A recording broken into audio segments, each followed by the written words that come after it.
कांग्रेस एक बहुत जबरदस्त संकट से गुजर रही है दोस्तों।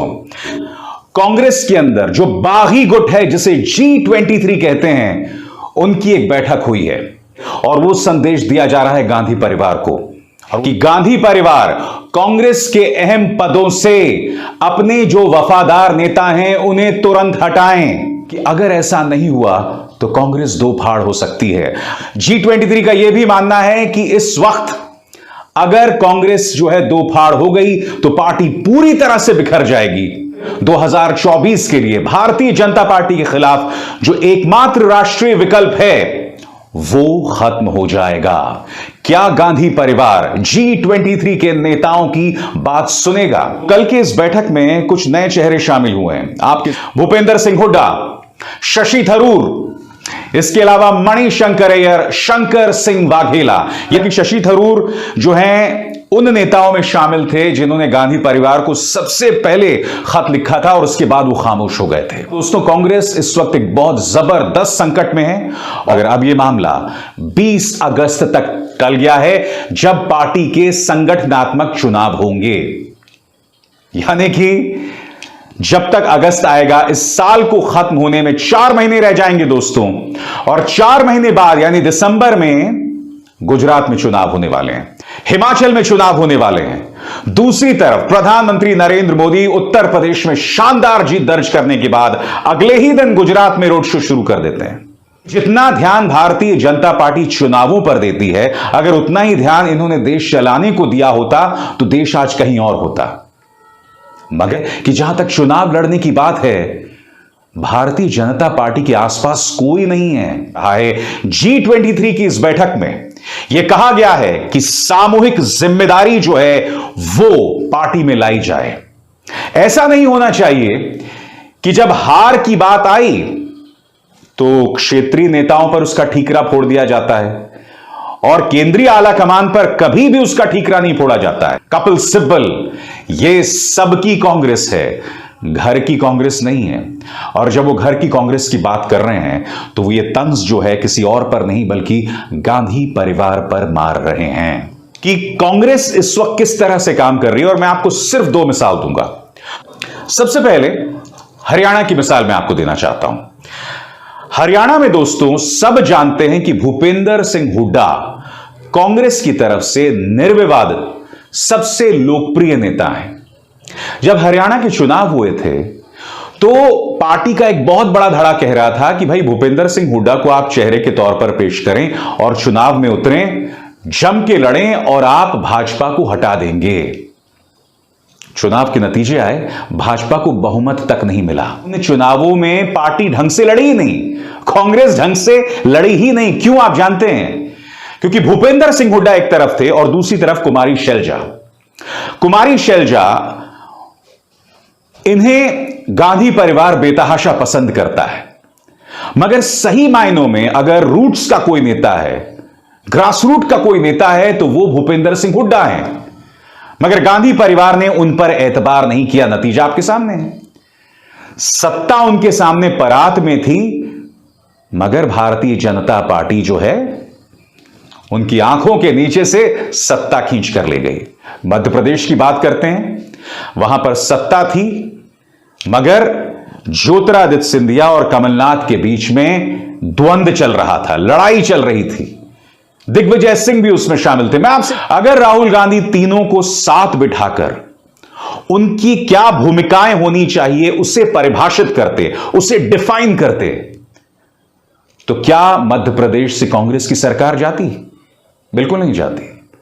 आप आसानी से ज्योतिरादित्य सिंधिया को यह भरोसा दिला सकते थे कि आप राज्यसभा चले जाएंगे और यहां पर कमलनाथ जिम्मेदारी संभालेंगे राज्य की, जो कि हम सब जानते हैं ज्योतिरादित्य सिंधिया जैसे शख्स का कोई ईमान नहीं है, कोई सिद्धांत नहीं है। जिस बीजेपी को आप पानी पी पी कर कोसते थे, गाली देते थे, आज आप उन्हीं की गोदी में बैठे हुए हैं। ज्योतिरादित्य सिंधिया जो हैं वो एक अपॉर्चुनिस्टिक नेता है, मगर हकीकत यह है कि जिन 22 विधायकों को वो साथ लेकर निकल गए थे उसी का परिणाम थी कि कांग्रेस की सरकार वहां से गिर गई। और यह अपने आप में बहुत बड़ी खबर है।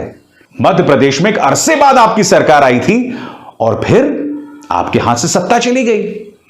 उस वक्त भी कई नेता मिलना चाहते थे राहुल गांधी से, मगर राहुल गांधी ने उनसे मुलाकात नहीं की। और इन चुनावों पर भी गौर कीजिए। अब आपकी स्क्रीन पर यह हरीश रावत, इन्हें पंजाब में फंसा कर रखा गया। पार्टी को चाहिए था कि हरीश रावत को 1 साल पहले उत्तराखंड में चेहरा बनाकर पेश कर देती, मगर उन्होंने ऐसा किया नहीं। नतीजा आपके सामने है। उल्टा भारतीय जनता पार्टी ने 1 नहीं 2 नहीं 3 मुख्यमंत्री बदल दिए।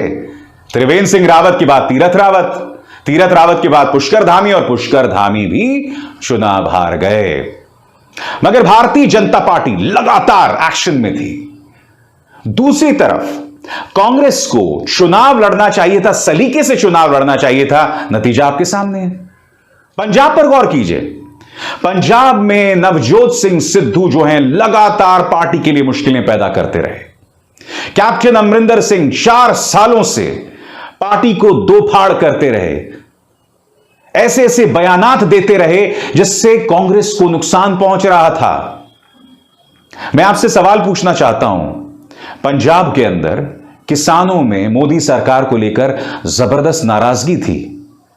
कांग्रेस ने 500 मृत किसानों को मुआवजा भी दिया था, मगर बावजूद इसके आप सत्ता में नहीं आ सके। बावजूद इसके पंजाब की जनता ने आम आदमी पार्टी में विश्वास जताया। इससे पता चलता है कि आपकी विश्वसनीयता क्या है।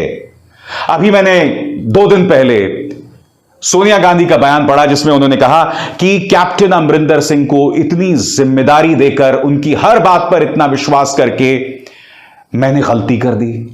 अब पछतावत क्या होत है जब क्या चिड़िया चुग गई। और अब 2024 की तरफ हम देख रहे हैं दोस्तों। 2024 में भारतीय जनता पार्टी जैसी मशीनरी का सामना करना है कांग्रेस को, मगर कांग्रेस बिल्कुल भी तैयार नहीं है। राहुल गांधी जिम्मेदारी नहीं लेना चाहते हैं, ताकत रखना चाहते हैं, जिम्मेदारी नहीं लेना चाहते हैं। भारतीय जनता पार्टी की अच्छी आलोचना करते हैं, मुद्दे भी उठाते हैं, और मैंने बार बार अपने इस मंच पर आपको बतलाया भी है। मगर बड़ा प्रश्न, आप दोहरी राजनीति नहीं कर सकते। आप राजनीति शर्तों के साथ नहीं कर सकते कि मेरा मन हुआ मैं छुट्टी पर चला गया, मेरा मन हुआ तो मैं मीडिया के सामने आकर मोदी सरकार की आलोचना करने लगा, मेरा मन हुआ तो मैं जिम्मेदारी लेने से बचता रहा। और अगर राहुल गांधी जिम्मेदारी नहीं लेना चाहते, और अगर कांग्रेस के नेताओं को लगता है कि गांधी परिवार से ही किसी शख्सियत को अध्यक्ष पद पर रहना चाहिए, तो प्रियंका गांधी वाड्रा जिम्मेदारी क्यों नहीं लेती हैं? मगर सबसे बड़ी बात, क्या कांग्रेस के सामने गांधी परिवार के अलावा कोई रास्ता नहीं है?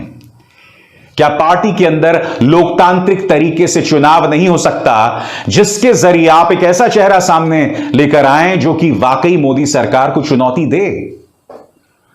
ऐसा कुछ नहीं हो रहा है, और नतीजा आपके सामने है। पार्टी बद से बदतर हालात में जा रही है। भारतीय जनता पार्टी मजबूत हो रही है, और यह लोकतंत्र के लिए एक बहुत ही दुखद सूरत हाल है।